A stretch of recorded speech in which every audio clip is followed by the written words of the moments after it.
The Grand Hall of the Galactic Council on Dythan 9 was carved into the moon's ice crust, an architectural marvel designed to impress. But to Ambassador Keen of Earth, it felt more like a mausoleum. He stood alone on the speaking platform, encircled by hundreds of alien delegates. Crystalline walls shimmered with the reflections of distant stars. Around him, the murmurs of the council grew louder. "My people did not know Trivar 7 was a sacred system," Keen said, voice steady despite the cold. "The settlement was exploratory. We seek diplomacy, not conquest." From the raised throne of the Zorth delegation, High Warlord Vraxo rose.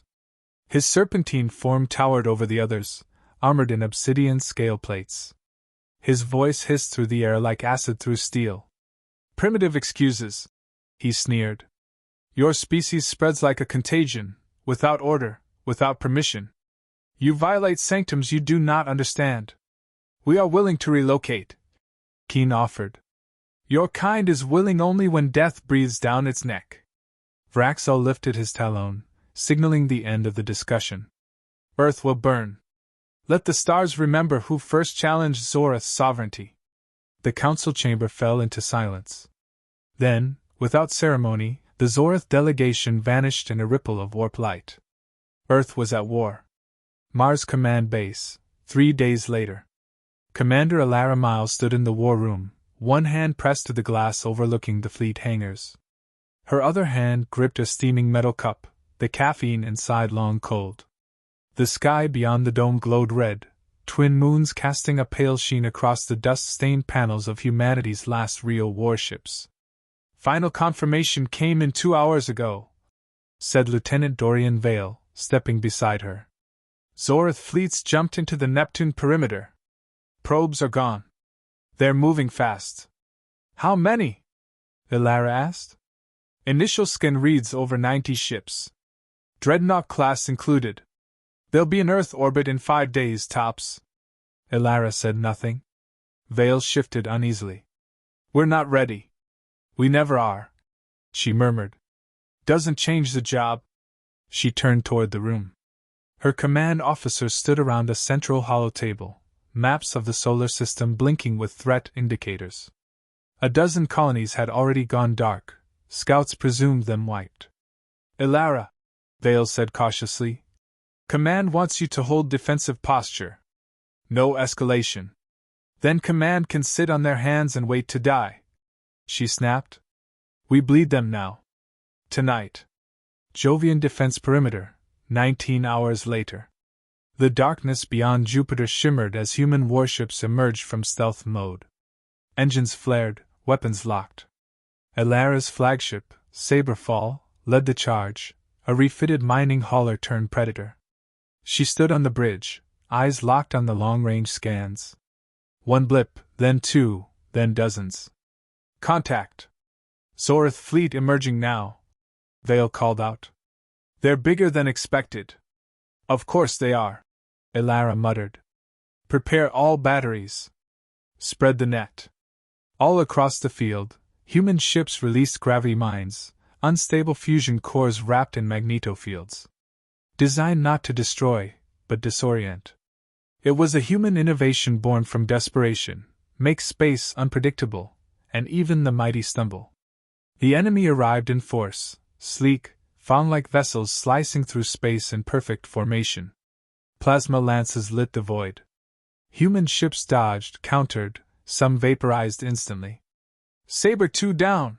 a voice shouted from comms. "We're losing formation!" "Stick to the pattern," Ilara barked. "Force them into the storm." She watched as a group of Zorith cruisers broke formation to pursue a retreating ship into a dense mine cluster. 3 detonations later, the void flashed white, and the cruisers spiraled out, crippled. The humans pressed the edge. But numbers overwhelmed them. One by one, Allied ships fell.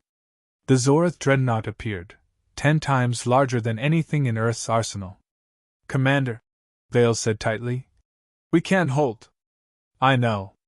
She activated the comm. "All units disengage. Jump to fallback coordinates. Mars shield array is live. And Earth?" There was a pause. Earth will have to burn slow. We're not done yet. Earth orbit, 6 hours later. The first orbital stations exploded before civilian broadcasts even cut out. One moment, families were watching evening news. The next, fire rained from the sky. Humanity's defenses were fragmented. Too many resources tied in bureaucracy. Too much trust in diplomacy. Now, all that remained were the scattered survivors. Zorith's ships encircled Earth like vultures. On Mars, Elara watched the devastation in silence. She stood in the Situation Room, alone, the screen showing footage relayed from dying satellites. The door opened behind her. General Rourke, Earth High Command's official representative, stormed in. "You violated direct orders," he snarled. "I saved lives," Elara replied. "You sacrificed half the Jovian fleet." "I used it." "There's a difference. We need consensus before we act." "We need victory, sir," she said, voice sharp. "You want committees. I want survival." He glared. "You're off operation planning. Effective immediately." Elara didn't flinch. "Fine. But while you're debating, I'll be winning." She walked out. Behind her, the screen flickered as Earth's orbit turned red. Luna Underground Base, that night. A secure room. No flags. No insignia. Just a table, 4 chairs, and silence. Elara sat with 3 others, rogue AI researcher Dr. Lyra Chin, ex-Navy engineer Hal Resnick, and smuggler Captain Jonas Stroud. None wore uniforms. "I've activated Vanguard Protocol," Elara said. "We operate outside Earth Command. No approval. No restrictions." Jonas smirked. "So we're pirates now?" "No," she replied. "We're the last chance." She opened a hologram, a rotating image of a Zorith dreadnought. Red lines marked its weak points. Next to it, an early draft of something new, a stealth ship, human-made with alien cloaking systems. "We take what we kill," Lyra whispered. "No," Elara said. "We take what they fear." Final scene.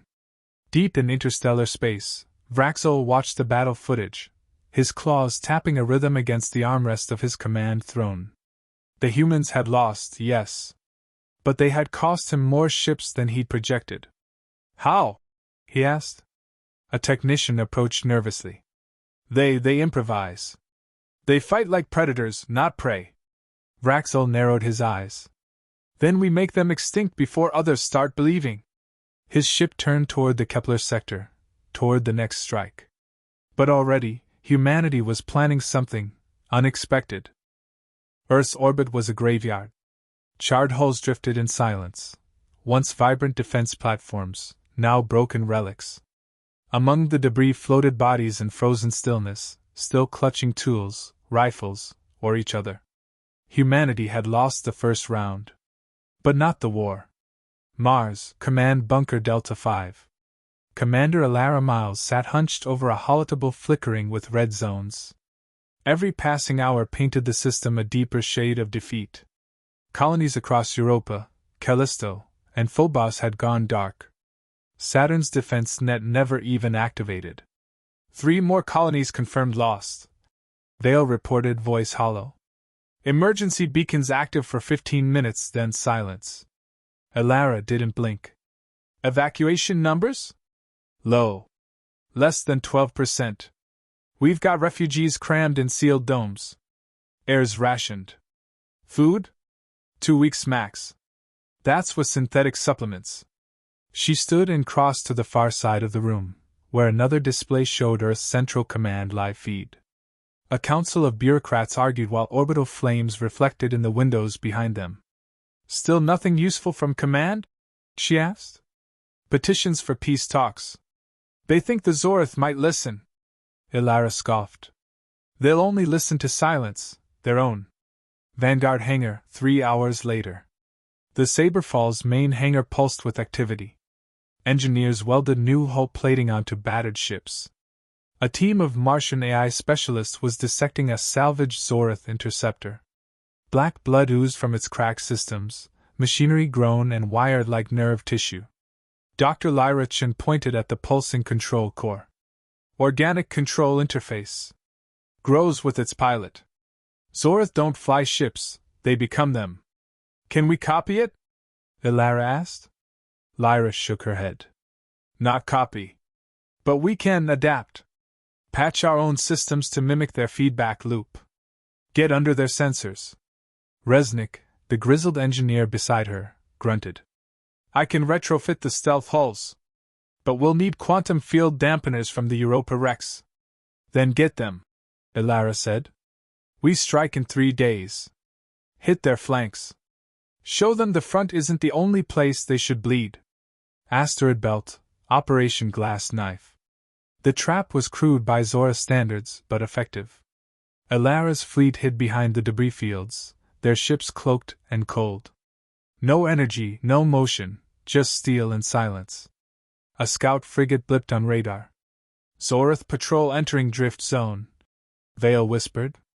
The mines were set, gravity cores modified from old Martian mining rigs, laced with unstable fusion triggers. Every one of them was illegal under Earth law. Which was why they'd work.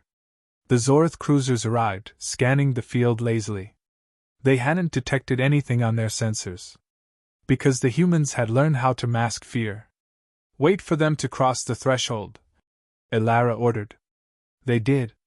Now. The asteroid field exploded in violent pulses. Dozens of Zorath vessels shattered in an instant, hulls twisting under intense gravitational shear. One flagship tried to reverse, but a targeted EMP pulse blinded its navigation. It slammed into a drifting boulder the size of Manhattan. The rest tried to flee, only to find stealth ships cutting off their retreat. No survivors. Martian Council chambers, 1 day later. Earth Command issued a classified directive to Ilara's fleet. The order: cease independent strikes. The reason: potential diplomatic consequences with other galactic powers.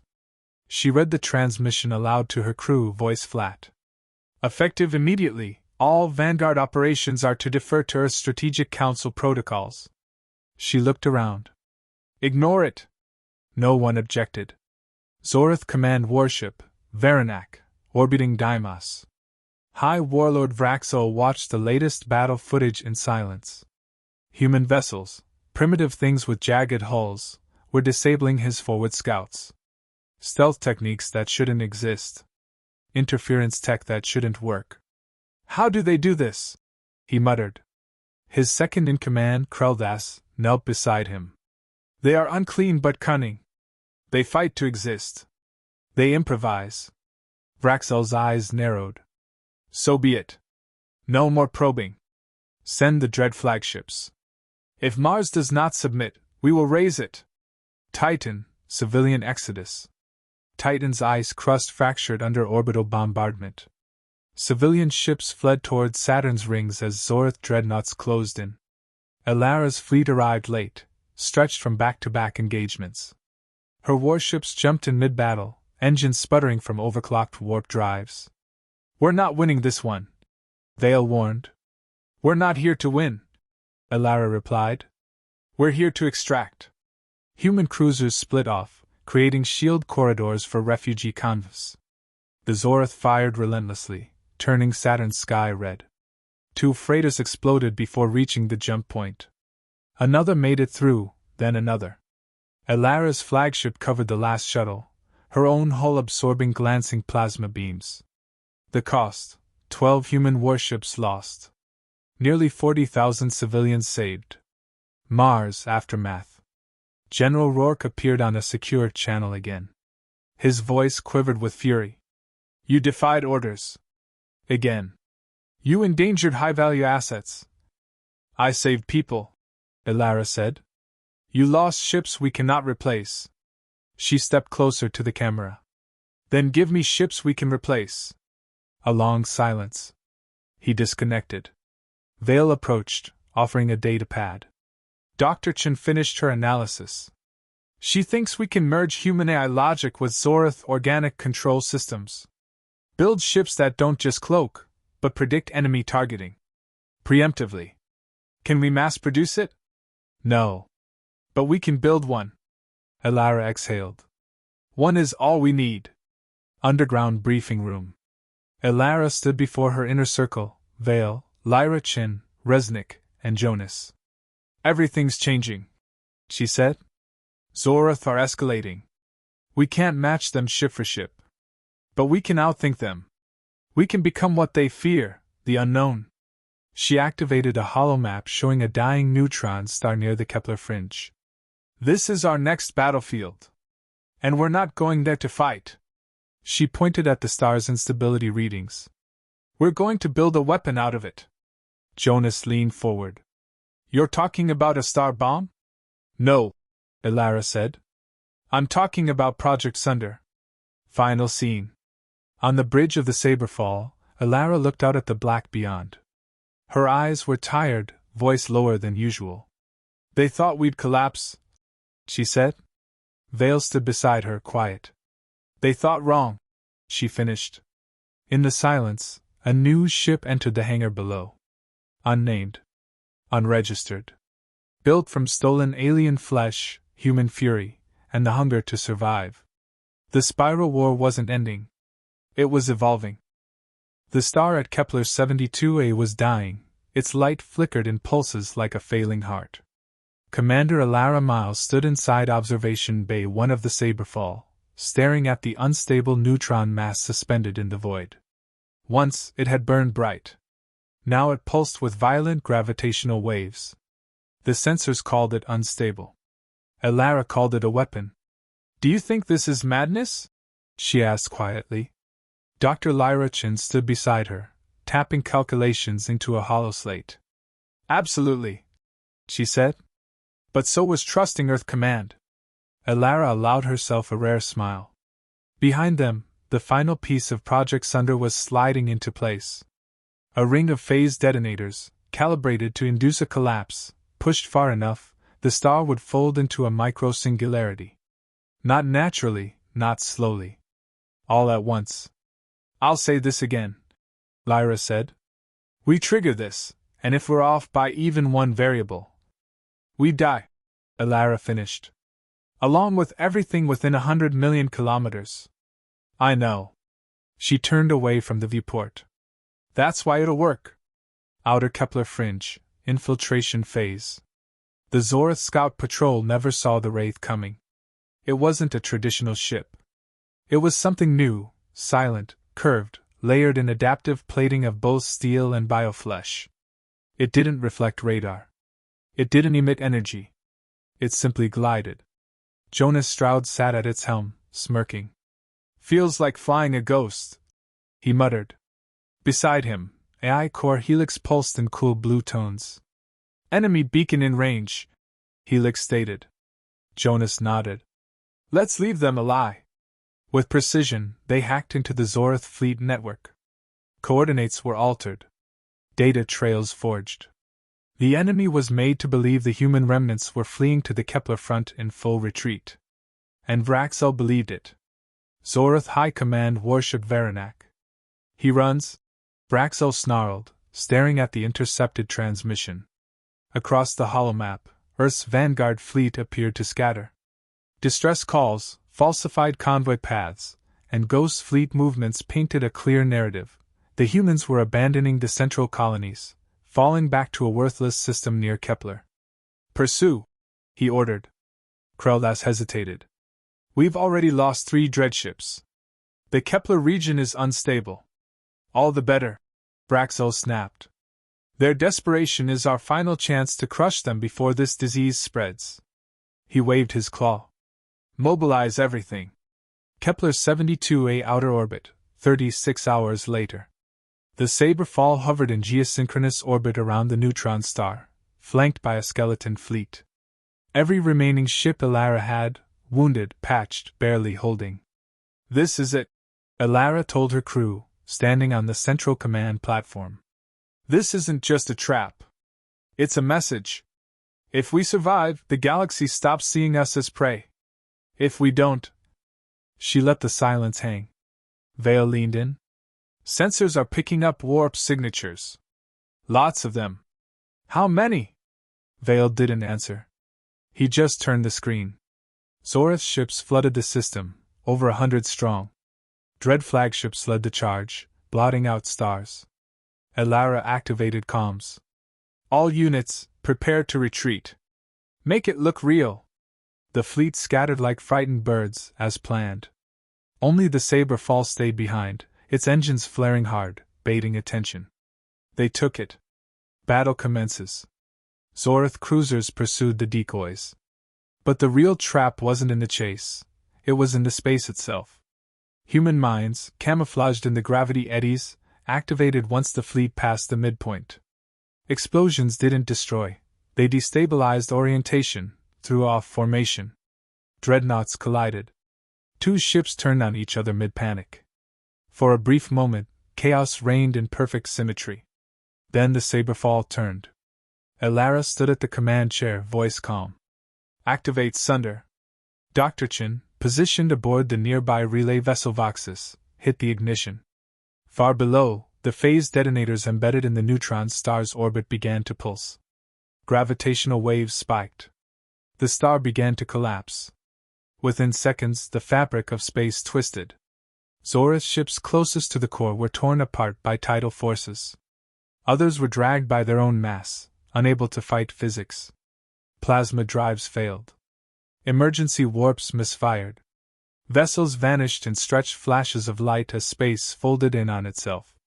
Vraxel watched from the Varanak, paralyzed. "What is this?" he whispered. No answer came. Because there was no tactic, no defense. Only gravity. Only death.